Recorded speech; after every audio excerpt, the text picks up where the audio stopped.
Hello, everybody. This is Hondo Carpenter, your Las Vegas Raiders beat writer on SI and the host of the Las Vegas Raiders Insider podcast, coming at you from uh, Northwest Stadium, former FedEx Field, here in Washington, D.C., where the Raiders just got completely blown out.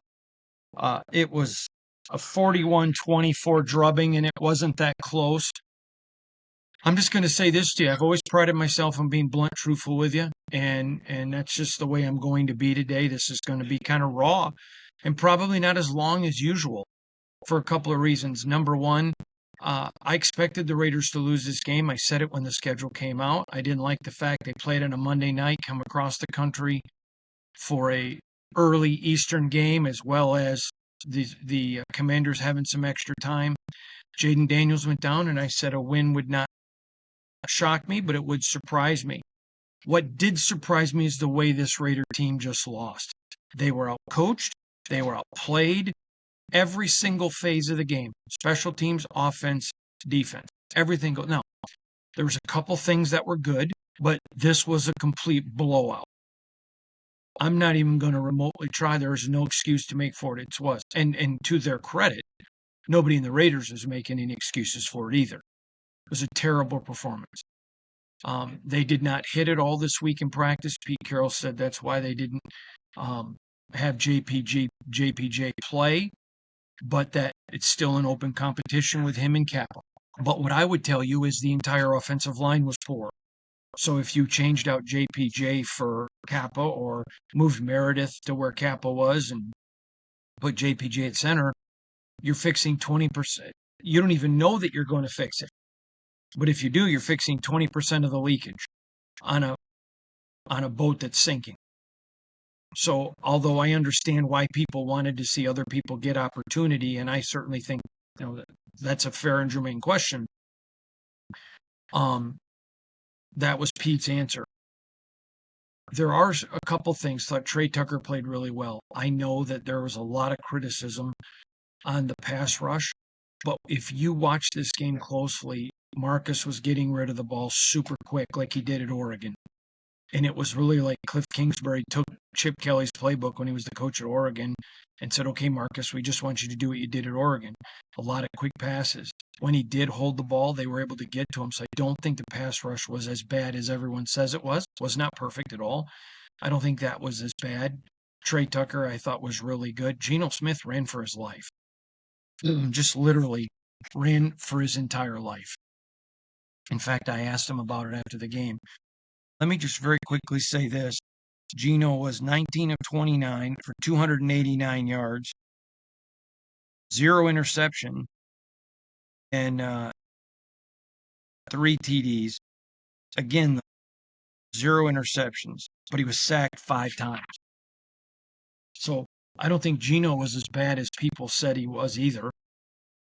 So I do think he performed relatively well. Again, Trey Tucker I thought was really good. And I told you what I thought about the pass rush. But this entire game, there were special teams mistakes. There was offensive mistakes, defensive mistakes. It is one thing to lose a game in the NFL. I've told you all along I didn't think this was a playoff team. And they're not. They just showed you that. But it's another one to lose like this. So you say, okay, Uncle Hondo, what's the balm? You just told us what we already know. Here's the balm. I've covered this team for 6 years, and this was the worst loss. There are other losses that were bad, but there were more bright spots in the loss. What I'm going to tell you what I thought was the bright spot coming out of this game, there were 2 things, and only 2. And remember, this is the NFL where there's no silver linings. You win or lose. So I'm not in any way trying to put lipstick on a pig. I mean, this was a terrible performance. But here is what I would tell you. Pete Carroll jumped up there. No excuses. It's all on him. I'm sorry. You've heard a lot of coaches from these podiums try to place blame. And then Geno gets up. No, it's not on him. It's on me. There were a multiplicity of Raiders. I'll just say the entire team that was looking to take the blame. We know this is a rebuilding team. We were very adamant about that. That's not true. A reloading team, not rebuilding. They said they weren't rebuilding. Okay? That's why I said to you I didn't think they were a playoff team. At this point in the season, I predicted they'd be sitting here today 2-1 after a loss here. They're 1-2. However, there are some games coming that I thought they would lose that now look extremely winnable. And what I would say to you is, in all the time I've been here, I have not seen the accountability that I just saw in that locker room. And if you understand this was not a playoff team, and you accept that, at the same time being a complete realist that this was a terrible performance. No candy coating it, no sugar coating it. Every phase of the game has to be taken apart here.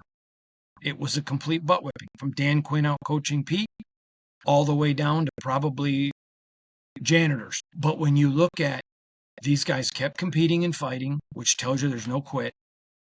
And at the end, we're running to take the blame. This could be one of those losses that you look back and say it was a complete butt whipping, but it was a defining moment. It could have literally, it felt like rock bottom.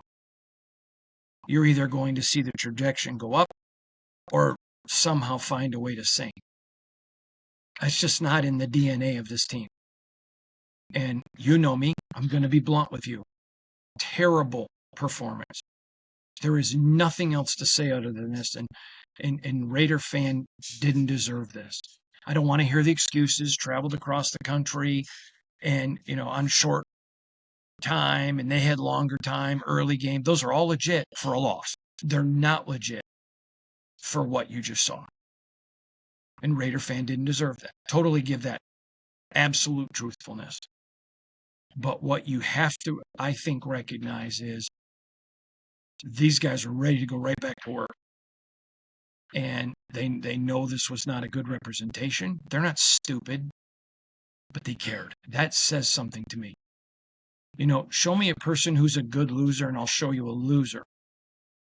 But show me somebody who loses and looks for a chance to take accountability, who's angry, who's mad, all of the above. To me, I think that's defining. It's going to be interesting. There is no mistake. A statement must be made on Sunday.